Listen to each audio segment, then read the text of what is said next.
Mama Elena, dans la fleur de ses années adolescentes, rencontra Kwame au puits du village. Ce fermier au cœur d'or, avec son sourire qui illuminait les jours les plus sombres, captiva son âme dès le premier regard. Leurs échanges commencèrent par de simples salutations, des sourires timides qui se transformèrent en longues promenades sous les étoiles du soir. Malgré la pauvreté qui rongeait le village, leur amour était une source inépuisable de joie. Ils se marièrent sous l'ancien manguier derrière la hutte familiale de Kwame, entourés de chants traditionnels et de danses joyeuses. La cérémonie fut modeste, sans festin extravagant, mais riche en promesses d'un avenir partagé. Bientôt, Elena découvrit qu'elle portait la vie. La nouvelle inonda leur visage d'une lumière radieuse, mêlant excitation et une pointe d'inquiétude. Allongés sous le toit de chaume, ils rêvaient pour leur enfant, une éducation, une maison solide, une vie loin des caprices de la terre stérile. Kwame caressait le ventre d'Elena, murmurant « Notre bébé connaîtra la prospérité que nous n'avons pas eue ». Ces moments d'intimité forgeaient leur unité, une foi inébranlable en des lendemains meilleurs. Malgré les récoltes maigres et les pluies torrentielles qui noyaient leurs efforts, ils persévéraient, main dans la main, priant pour que leur amour porte ses fruits. Mais le destin, cruel, frappa lors de la saison des pluies. Kwame, robuste comme un baobab, succomba à une fièvre traîtresse. Au début, ce n'était qu'un rhume banal, disaient les anciens. Elena veilla, préparant des décoctions d'herbes, serrant les mains de son époux jusqu'à ce que ses jointures blanchissent.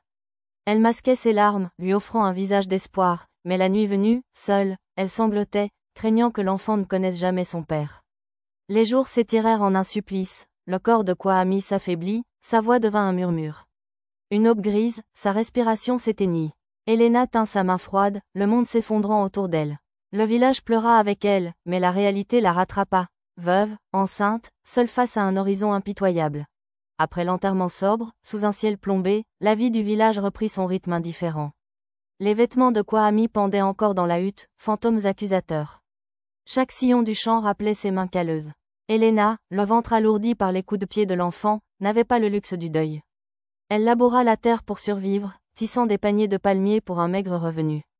Les nuits étaient un torrent de larmes et de prières. Dieu, donne-moi la force pour cet enfant. Un après-midi orageux, les contractions la saisirent. Aidée d'une voisine experte en accouchement, elle transforma la hutte en sanctuaire improvisé. La douleur fut lancinante. Elena s'accrocha à la chemise de Kwame, mordant ses lèvres pour ne pas hurler. Des heures plus tard, un cri vigoureux brisa le silence. Une fille, minuscule et parfaite. La voisine la posa dans les bras tremblants d'Elena, enveloppée d'un vieux tissu. En voyant ses yeux curieux, Elena sentit l'esprit de Kwame. Teresa, murmura-t-elle, nom signifiant « moissonneuse », espérant qu'elle récolterait des joies au lieu de peine. Le village accourut avec des offrandes, ignames, bouillon, tissus. Ces gestes réchauffèrent le cœur brisé d'Elena. Cette nuit-là, berçant Teresa, elle jura « Ton père t'aimait tant.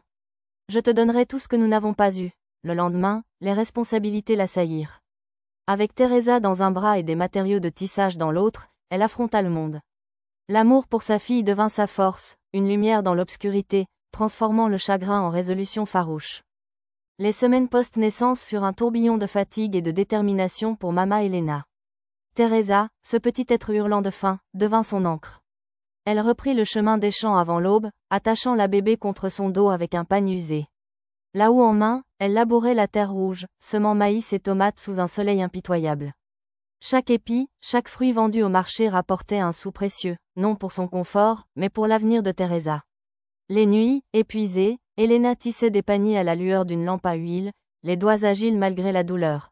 Les murmures du village l'encerclaient comme un essaim. Trop ambitieuse, chuchotaient les voisins, notant son absence au ragot communautaire. Pauvre veuve, chargée d'une bâtarde sans père, ricanaient certains. Les enfants pointaient du doigt la silhouette courbée d'Elena, Teresa gazouillant sur son dos. Peu offrait de l'aide, un sac de graines par-ci, un conseil par-là. Le marché était une arène féroce. Ses paniers, finement tissés, se vendaient au rabais face à la concurrence. Pourtant, Elena persistait, économisant chaque pièce dans une boîte de bois cachée. Un jour, tu iras à l'école, ma fille, murmurait-elle à Teresa endormie. Teresa grandit, rieuse et curieuse, ignorant les luttes maternelles. Son premier anniversaire passa inaperçu. Elena cueillit des fleurs sauvages pour un pot d'argile, murmurant des vœux. Puis, un marchand itinérant repéra ses paniers. Solide et beau, dit-il, en achetant une poignée. Il promit de revenir. Elena veilla des nuits entières, tissant frénétiquement pendant que Teresa dormait. Ses yeux piquaient, mais chaque panier était un pas vers la liberté.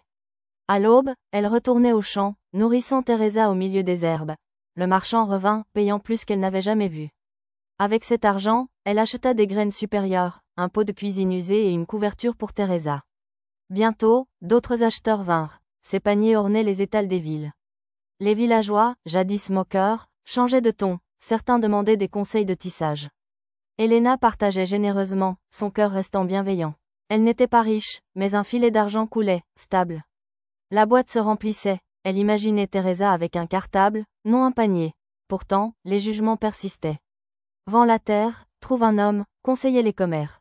Elena ignorait, se levant chaque matin pour embrasser le front de Teresa. Tu iras en ville un jour. Elle vendit ses bijoux de mariage, boucles d'oreilles de sa mère, collier économisé par Kwame, alliance modeste. L'avenir de Teresa vaut plus, répondait-elle aux questions. Les voisins la traitaient de folle, mais elle souriait. Teresa, petite, remarquait, la sueur maternelle, les repas sautés. Pourquoi, maman demandait-elle. C'est le devoir d'une mère, répliquait Elena tendrement. À l'école, Teresa excellait, malgré les uniformes rapiécés et les moqueries. Elle aidait ses camarades, son esprit vif impressionnant les maîtres. Elena diversifia les cultures, évitant les échecs saisonniers. Un ami, ancien enseignant, tutora Teresa gratis en maths. Des livres arrivèrent, pour la lecture nocturne. Les pluies capricieuses et l'argent serré testaient Elena, mais l'image de Teresa diplômée la soutenait.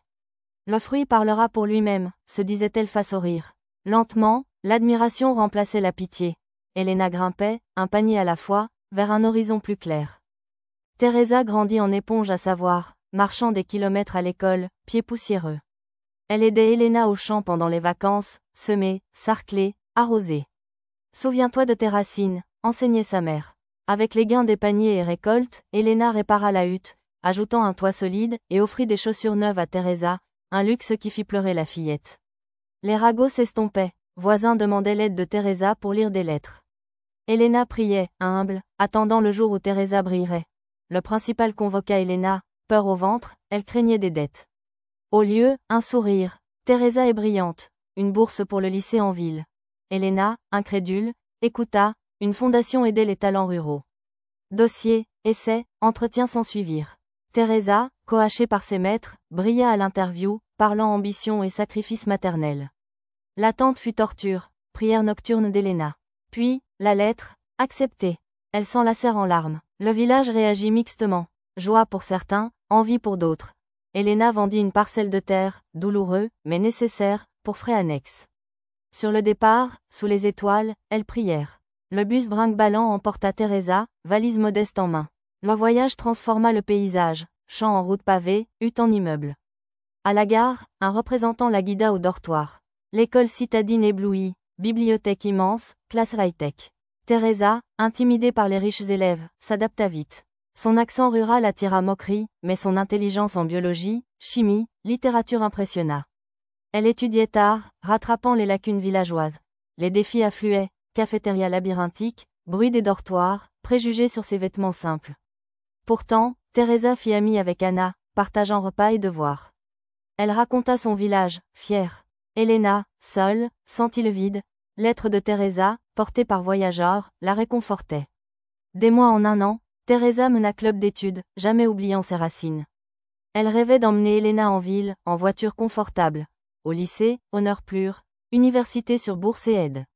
Elena économisait pour visiter. Teresa jongla jobs à temps partiel, assistante enseignante.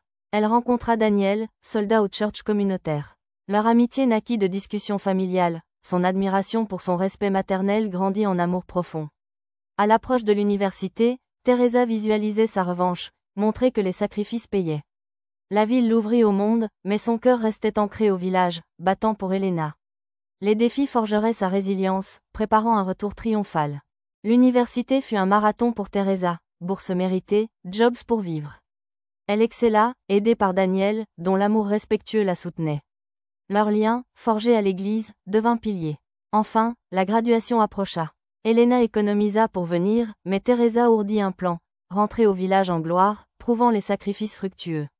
Avec Daniel, elle loua une voiture noire luisante pour les ramener directement. Le village bruissait, tous attendaient Teresa au bus, en toge. Stupeur quand la limousine apparut. Teresa descendit rayonnante, toge flottante, Daniel en uniforme impeccable. Silence ébahi. Elle chercha Elena, s'agenouilla. Maman, je viens te ramener chez toi. Elena, submergée, pleura. Daniel salua respectueusement. Merci d'avoir élevé cette femme extraordinaire. Souvenirs affluèrent. Mort de Kwame, moquerie, nuit de labeur. La voiture partit, village en AWE. En ville, la cérémonie fut grandiose. Toge noire, applaudissements. Teresa, diplôme en main, vit Elena et Daniel rayonner.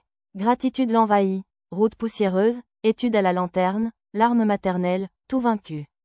Post-diplôme, elle montra la ville à Elena. Gratte-ciel, marché bondé, parc. Daniel guida, expliquant hôpitaux, malls. Elena, émerveillée, rit des motos klaxonnantes, goûtaries et viande grillée. Un appartement modeste les hébergea. Soir de discussion sur l'avenir. Teresa enchaîna interview. Rejets la découragèrent, mais Elena réconforta, rôles inversés.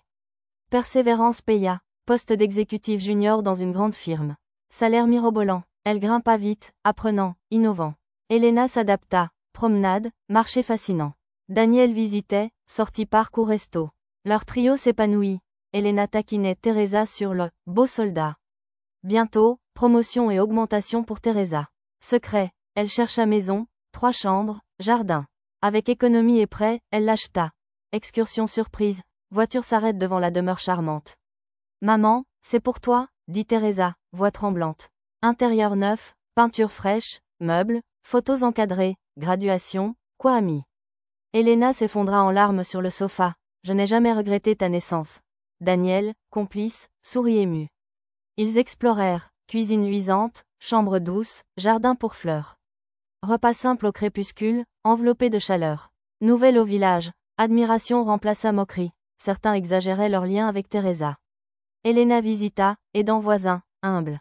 Teresa et Daniel se marièrent, mêlant tradition villageoise et modernité citadine. Cérémonie sous soleil radieux, hôtel fleuri, invités colorés. Elena, en robe élégante, rayonnait. Teresa, blanche et radieuse, marcha vers Daniel, vœux émouvants promettaient soutien mutuel. Applaudissements, musique joyeuse. À la réception, festin hybride, plats ruraux et urbains. Daniel appela Elena, lui tendant clé de voiture. Merci, maman, pour Teresa. Ce geste honore vos sacrifices. Stupeur, puis cri de joie. Elena, tremblante, murmura. Merci, mon fils. Nuit étoilée, elle pria Kwame, cercle bouclé. Vie post-nuptiale, Elena apprit à conduire, nerveuse mais fière, Daniel enseignant. Teresa grimpa corporate, Daniel honoré militairement. Visite quotidienne, repas partagés. Elena planta jardin, apaisant nostalgie villageoise. Rumeurs devinrent louanges, jeune mère citait son histoire. Elle parla à l'école locale, veuvage, vente pour éducation, foi. Auditoire ému, larmes. Inspirée, Elena forma coopérative féminine au village, enseignant tissage. À la ville, atelier chez elle pour veuves abandonnées. Encouragement, matériaux fournis par Teresa et Daniel. Panier vendu, solidarité naquit, rire, histoire de triomphe. Teresa et Daniel planifièrent enfants. Elena conseilla, aimer de tout cœur. Boum, Teresa enceinte, joie explosa. Elena prépara repas, chanta berceuse ancienne.